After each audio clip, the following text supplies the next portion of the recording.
میں آپ کو یہ عرض کرنا چاہتا ہوں کہ آج جو آپ نے فیصلہ کیا یہ شروع ہوا پٹیشنز کے ساتھ، جو عمران خان نیازی، شیخ رشید احمد اور سراج صاحب جو ہے جو جماعت اسلامی کی ہیں ان کی پٹیشنز تھی۔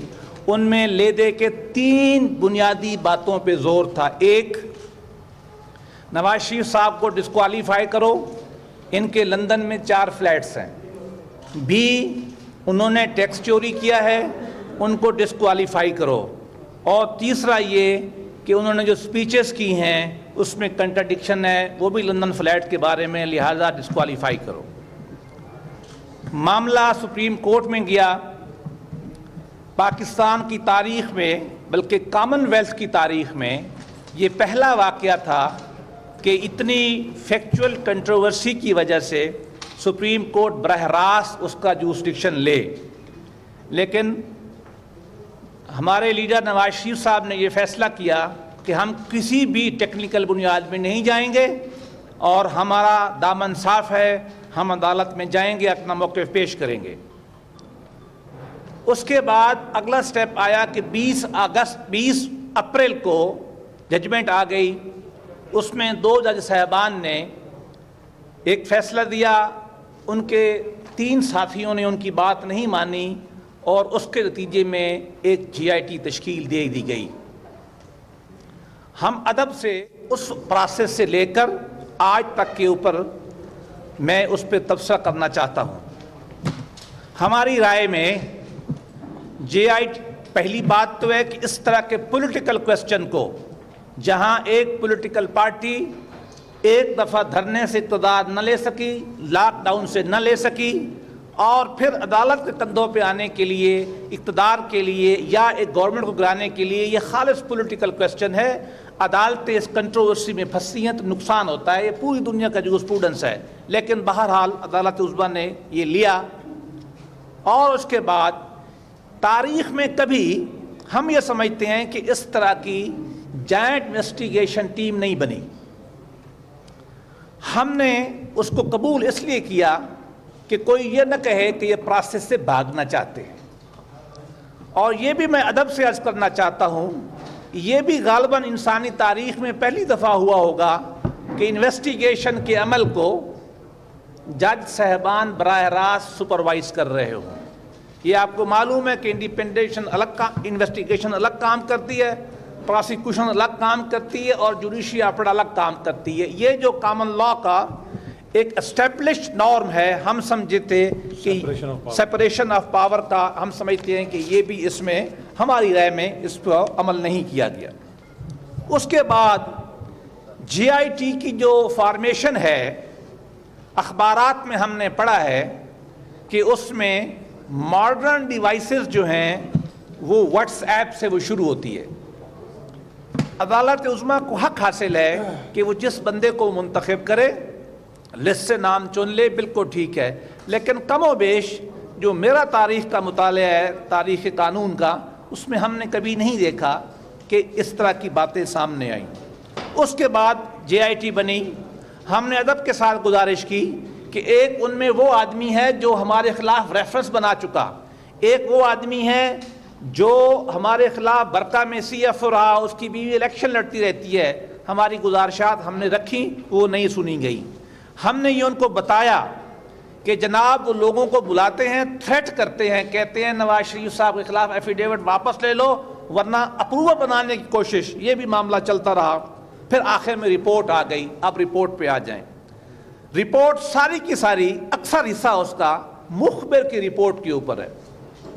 تھانے کچہری میں، تحصیل کی لیول میں جو رپورٹ ہوتی ہے وہ مخبر بتاتا ہے۔ یہاں ایک نیا اصطلاح استعمال کی گئی ہے جو آپ ماشاءاللہ بہت پڑھے لکھے آدمی ہیں، میں نے تو 47 کے بعد نہیں دیکھی، بلکہ مجھے نہیں معلوم کہ پاکستان کے اندر، ہندوستان کے اندر جب کامن لا شروع ہوا ہے انگریزوں کا 1860 سے، مجھے نہیں معلوم کہ کوئی رپورٹ جو ہے سورس رپورٹ سے بنی ہو۔ اگر ہے تو آپ مجھے بتا دیں۔ بہرحال اس میں سارے ڈاکومنٹ فوٹو کاپیاں، اور خود لکھا انہوں نے کہ ہم یہ نہیں کہتے کہ تصدیق شدہ ہے، عدالت اس کو دیکھ لے۔ خیر رپورٹ آ گئی، تھوڑا آگے چلے۔ 3 ممبر بنچ جو تھا انہوں نے JIT پہ ہیئرنگ کی، اچھی بات ہے، لیکن اس کے بعد جب ڈیسیژن کے لیے کل اناؤنس ہوا کہ جی 5 ممبر صاحبان اس کا فیصلہ کریں گے، کم از کم ہمارے لیے یہ حیران کن ضرور ہے۔ میرا نہیں خیال کہ آپ بھی کوئی اس کی ایک مثال ڈھونڈ سکیں گے۔ اس کی وجہ یہ ہے کہ RD آرٹم پارٹم کا بنیادی اصول ہے کہ no one can be condemned unheard۔ ایک بات کو 3 جج صاحبان سنتے ہیں اور فیصلہ 5 کرتے ہیں، ان کے لیے آسان کام تھا کہ 5 بیٹھ جاتے، لیکن بہرحال یہ ہوا ہے۔ ہم ادب سے کہتے ہیں، ہم یہ سمجھتے ہیں کہ جس قانون جورسپروڈنس کو ہم سمجھتے ہیں اس میں یہ انصاف کے تقاضے بالکل پوری نہیں کرتا۔ اس کے بعد اب جو آرڈر آئے ہیں اس کے 3-4 پہلو میں عرض کرتا ہوں۔ نیب کو ڈائریکشن دی گئی ہے کہ آپ یہ کام کریں۔ ایگزیکٹو کی ڈسکریشن کو ختم کرنا عام طور پر ہم کیس لا میں ناپسند کرتے ہیں۔ جیسا آپ جج صاحب کی ڈسکریشن کو ختم نہیں کر سکتے، نیب کی اپنی ڈسکریشن ہے، ان کو آپ یوزرپ نہیں کر سکتے۔ پھر یہ کہا گیا ہے کہ ایک جج صاحب ہوں گے مانیٹرنگ جج، جو یہ دیکھیں گے کہ یہ نیب کا ریفرنس کیسے بنتا ہے۔ بھائی سپریم کورٹ آف پاکستان کا جج، ہمیں بڑے ادب سے کہتا ہوں، کیا ریفرنس بنانے کے عمل میں شامل ہوگا؟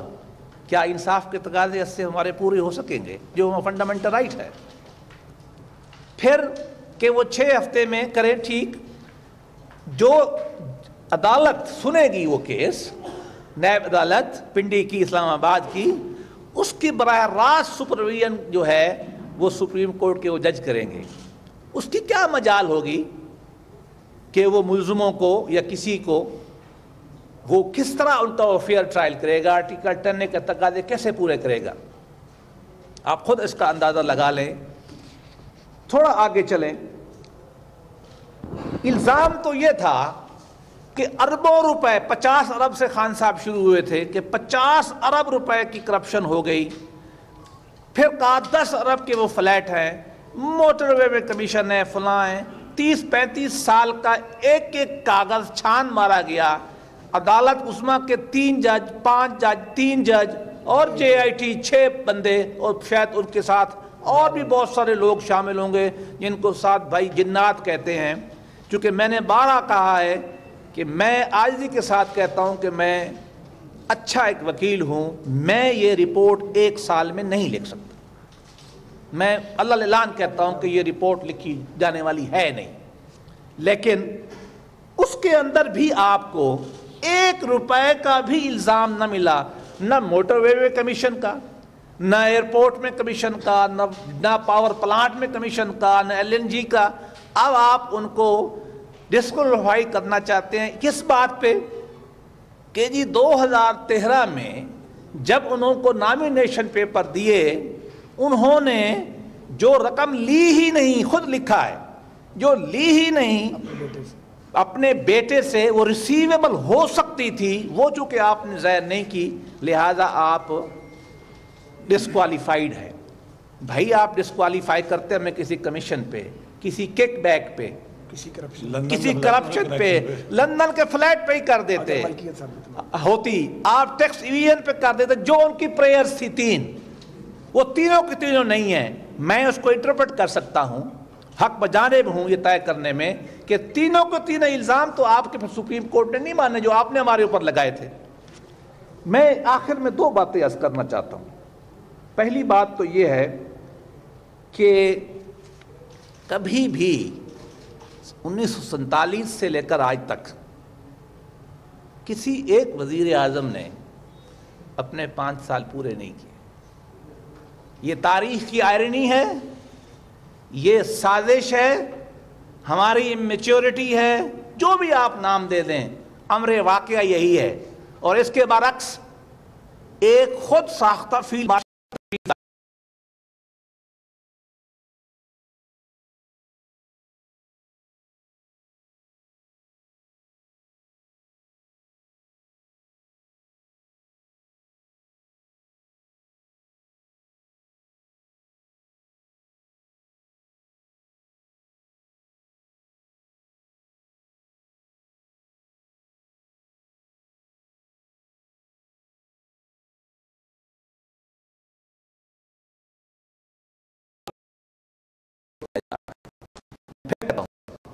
پروفیسر ہین کینسن کی جس تھیوری کے اوپر اس پہلے مارشل لاء کو جواز بخشا گیا تھا کسی طریقے سے، اس کے لکھنے والے پروفیسر نے یہ کہا تھا کہ میرا یہ مطلب نہیں ہے۔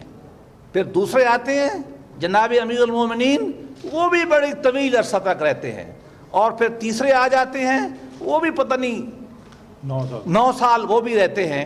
ان کا ٹینیور کو تو ویسے جواز بخشا گیا، میرے نام کی ججمنٹ ہے ظفر علی شاہ صاحب کی، جو انہوں نے مانگا تھا نہیں مانگا تھا وہ بھی عطا ہوا، لیکن کوئی الیکٹڈ کوئی ایسی بات نہیں ہے۔ جب خلافت عثمانیہ ٹوٹی تھی ترکی میں، عطا ترک نے حضرت علامہ اقبال نے ایک شعر پڑھا تھا، میں آپ کو سنانا چاہتا ہوں کہ پاکستان کے سیاستدانوں کو اور بھی کتنی قربانیاں دینی پڑیں گی جمہوریت کے لیے، رول آف لا کے لیے، کہ اگر عثمانیوں پہ کوہ غم ٹوٹا تو کیا غم ہے، اگر عثمانیوں پہ کوہ غم ٹوٹا تو کیا غم ہے، کہ خون 100,000 انجم سے ہوتی ہے سحر پیدا، 100,000 جب تک ستارے زیبا نہیں ہوتے تو سحر نہیں ہوتی۔ قربانیاں پہلے بھی دی ہیں سیاستدانوں نے، پھر بھی دیتے رہیں گے۔ اور آخر میں دعا کا ایک شعر پڑھتا ہوں، جن کا دین پیروی کذب و ریا ہے ان کو ہمت کفر ملے، جرت تحقیق ملے، جن کے سر منتظر تیغ جفا ہیں ان کو دست قاتل کو جھٹک دینے کی توفیق ملے۔ Thank you. سارا کچھ بتاتے ہیں آپ نے کرنا پہلے زاہد بھائی، اب تو سیاد رہا آ جائیں زاہد بھائی۔ بسم اللہ الرحمن الرحیم۔ میں جو تبصرہ کیا ہے بیرسٹر ظفر اللہ خان صاحب نے، اس پہ تھوڑا سا میں اضافہ کرنا چاہتا ہوں، خاص طور پہ اس نقطے پہ جس پہ ڈسکوالیفیکیشن آرڈر پاس ہوا ہے۔ اگر یہ آنریبل سپریم کورٹ کا آرڈر آپ پڑھیں تو اس کو 2 حصوں میں تقسیم کیا جا سکتا ہے۔ ایک حصہ وہ ہے جو بیرسٹر صاحب آپ کو بتا رہے تھے، پینما پیپرز کے حوالے سے، جو کمپنیوں کے حوالے سے جو الزامات لگائے گئے تھے پٹیشن میں، اس میں انہوں نے کوئی فائنڈنگ نہیں دی۔ جو ہمارے تفاضات تھے جے آئی ٹی کے بارے میں، جو اس کے بارے میں بیرسٹر صاحب بتا رہے تھے، اس کو بھی انہوں نے ٹچ نہیں کیا۔ بس یہ کہا کہ جی چونکہ prima facie case is made out, ہم اس کو اکاؤنٹیبلٹی کورٹ میں نیب کو ریفر کریں، نیب اس پہ ریفرنس بنائے اور پھر اکاؤنٹیبلٹی کورٹ میں ریفرنس فائل کریں۔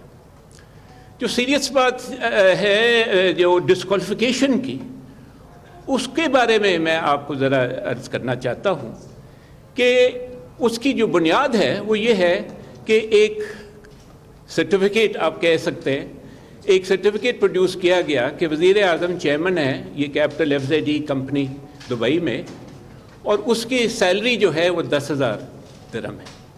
ان کے بیٹے کی کمپنی ہے، جن کے ایک سیریمونیل چیئرمن تھے وزیر اعظم، اور یہ ریکارڈ پہ ہے کہ جی وزیر اعظم نے کہا کہ میں نے یہ سیلری ڈرا نہیں کی۔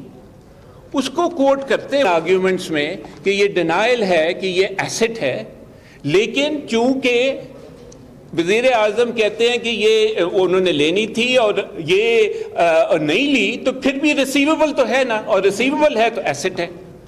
لیکن اسی جو ہے ریٹن آرگیومنٹس میں انہوں نے اگلا فقرہ انفارچونیٹلی وہ ٹچ نہیں کیا، جس میں یہ کہا گیا ہے کہ جی وزیر اعظم نے، یہ میں پڑھ دیتا ہوں آپ کو، یہ فقرہ انہوں نے ایک کوٹ کیا ہے کہ جی وزیر اعظم کہہ رہے ہیں کہ یہ ایسٹ نہیں ہے۔ وہ کہتے ہیں thus the salary shown in the employment contract in effect never constituted an asset for respondent number 1، یہ کوٹ کر کے اور کہا کہ نہیں یہ اس لیے ایسٹ ہے کیونکہ لے سکتے تھے، یعنی کہ ریسیویبل تھا۔ لیکن اگلا فقرہ اسی پیرا میں جو وزیر اعظم نے اپنے ریٹن آرگیومنٹس میں کہا وہ یہ کہا it is emphatically denied that respondent number 1 received any salary as purported to be represented by the said certificate. It may be added here that this ceremonial status of respondent number 1 came to an end with the dissolution of capital FZE, which process began in July 2013, ended in July 2014. However, before that, یہ بہت ضروری ہے، before that, in January 2013, When respondent number 8 shared his decision to wind up the company, respondent number 1 categorically told him that he did not intend to nor would claim any salary from the company.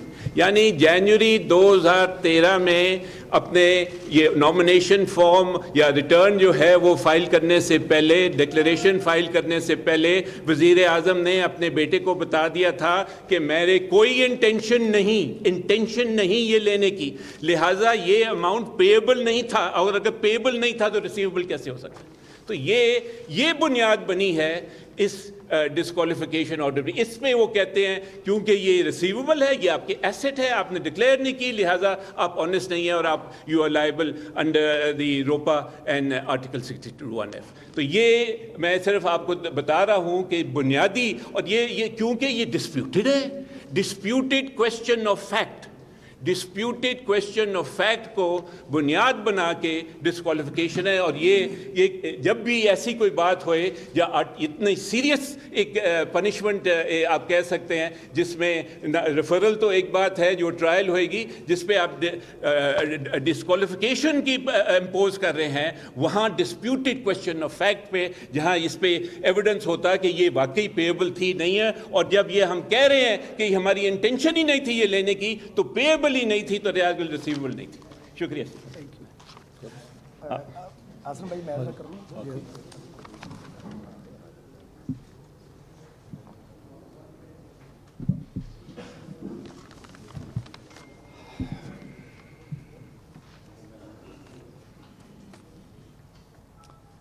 بسم اللہ الرحمن الرحیم. یہ قدم قدم پہ مقتل، یہ قدم قدم پہ مقتل، یہ سواد کوئے جانا، وہ یہیں سے لوٹ جائیں جنہیں زندگی ہو پیاری.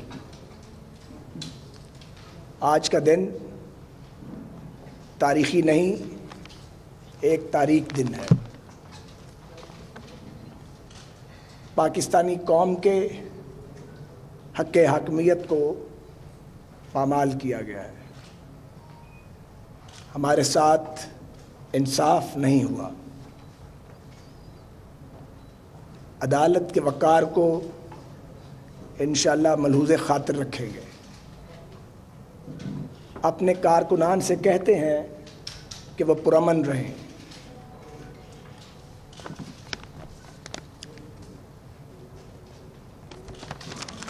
بیرسٹر ظفراللہ صاحب نے جو شعر پڑھا تھا وہ مکمل نہیں کیا. آپ نے کہا تھا کہ نثار میں تیری گلیوں پہ اے وطن کے جہاں چلی ہے رسم کہ کوئی نہ سر اٹھا کے چلے، جو کوئی چاہنے والا طواف کو نکلے، نظر جھکا کے چلے جسم و جاں چرا کے چلے.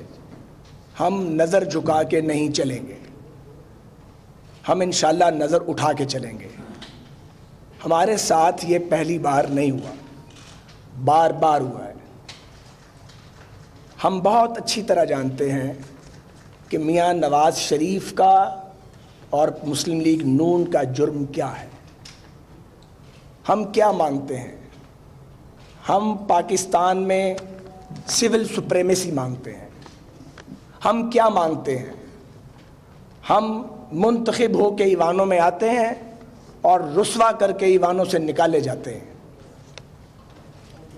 پھر جیلوں کی یاترا کرتے ہیں. لوگ اپنے گھروں میں بیٹھتے ہیں، ہم آمریتوں کا مقابلہ کرتے ہیں. اپنی جسم اور روح پر زخم جھیلتے ہیں، اف نہیں کرتے. پھر اس ملک میں جانیں دے کے جمہوریت کو واپس لاتے ہیں. پھر ملک